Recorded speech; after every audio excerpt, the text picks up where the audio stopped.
আসসালামু আলাইকুম বন্ধুরা, জাতীয় বিশ্ববিদ্যালয়ের একটি গুরুত্বপূর্ণ আপডেট ভিডিওতে তোমাদের সবাইকে স্বাগত জানাচ্ছি। বন্ধুরা, জাতীয় বিশ্ববিদ্যালয়ে দ্বিতীয় মেধা তালিকার ফলাফল ইতিমধ্যে প্রকাশিত হয়েছে, গতকালকে প্রকাশিত হয়েছে।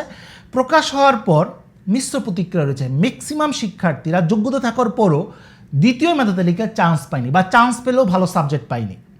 এখন অনেকেরই মনে প্রশ্ন যে নেক্সট স্টেপ কী করতে হবে, রিলিজ স্লিপ কবে দিবে এবং কারাই এই রিলিজ স্লিপে আবেদন করতে পারবে, কারাই বা চান্স পাবে, এই প্রতিটি গুরুত্বপূর্ণ প্রশ্নের উত্তর দেওয়ার চেষ্টা করব। তাই ভিডিওটি শুরু থেকে শেষ পর্যন্ত দেখার অনুরোধ করছি। প্রথম গুরুত্বপূর্ণ প্রশ্ন, অনেকেই যেটা করেছো, ভাইয়া আমি চান্স পেয়েছি, সাবজেক্ট পছন্দ হয়নি, কী করতে পারি?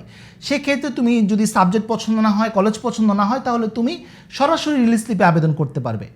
প্রশ্ন আসতে পারে, ভাইয়া কোটা দিবে না? হ্যাঁ, কোটার জন্য আলাদা মেরিট লিস্ট আসবে, সেকেন্ড মেরিটের পরেই কোটার মেরিটটি আসবে, কোটার পরে হচ্ছে রিলিজ স্লিপ আসবে।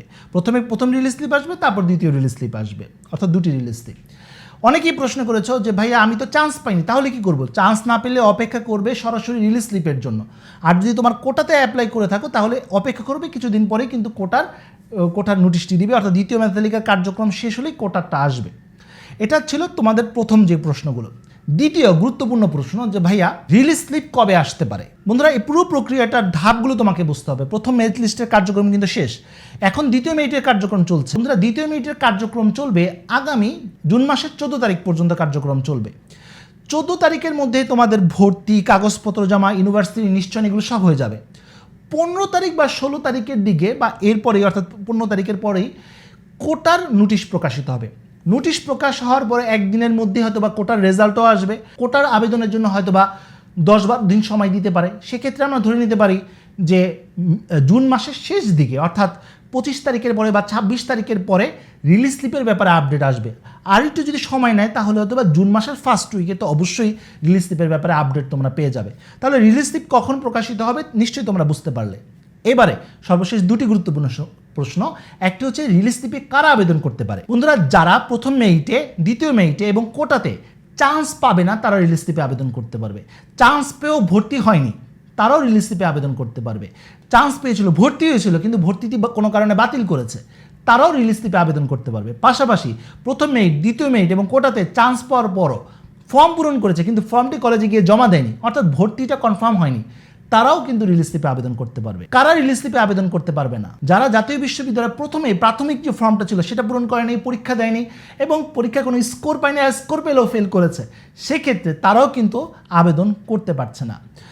এখন সর্বশেষ যে গুরুত্বপূর্ণ প্রশ্ন যে ভাইয়া কারা রিলিজ স্লিপে চান্স পাবে? বন্ধুরা, রিলিজ স্লিপে চান্স পাওয়া না পাওয়া অনেক কিছুর উপর নির্ভর করছে, তবে কিছু টেকনিক অ্যাপ্লাই করলে রিলিজ স্লিপে চান্স পাওয়াটা সহজ হয়ে যায়।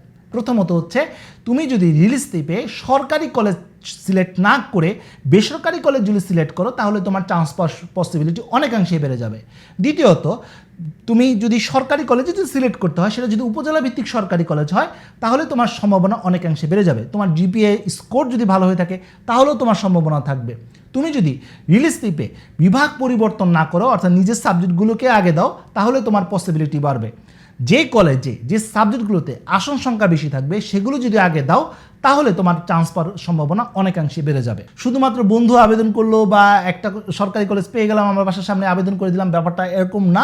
বুঝে শুনে তোমার স্কোর অনুযায়ী ওই কলেজের প্রতিযোগিতা, পপুলারিটি, অবস্থান এবং আসন সংখ্যা এগুলোর উপর ভিত্তি করে তোমাকে আবেদন করতে হবে। প্রশ্ন আসতে পারে, ভাই আমি ওই কলেজে কী পরিমাণ আসন রয়েছে আমি বুঝবো কীভাবে? এখন বুঝবে না, যখন রিলিজ স্লিপের আবেদন কার্যক্রম শুরু হবে তখন লগ ইন করলেই তুমি দেখতে পাবে কোন কলেজে কী পরিমাণ আসন রয়েছে, কোন সাবজেক্টে কী পরিমাণ আসন রয়েছে। এই নিয়ে ইনশাল্লাহ ভিডিও থাকবে। তাহলে বন্ধুরা, নিশ্চয়ই তোমরা এখন বুঝতে পারলে যে রিলিজ স্লিপ কখন দিবে, রিলিজ স্লিপে কারা আবেদন করতে পারবে এবং রিলিজ স্লিপে কারা চান্স পেতে পারে।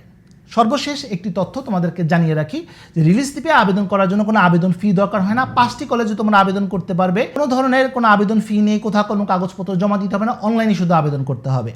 বাংলাদেশের যে কোনো প্রান্তের যে কোনো কলেজ। প্রথম রিলিজ স্লিপে যদি চান্স পাও, ভর্তি না হও, তারপর তুমি দ্বিতীয় রিলিজ স্লিপে আবেদন করতে পারবে।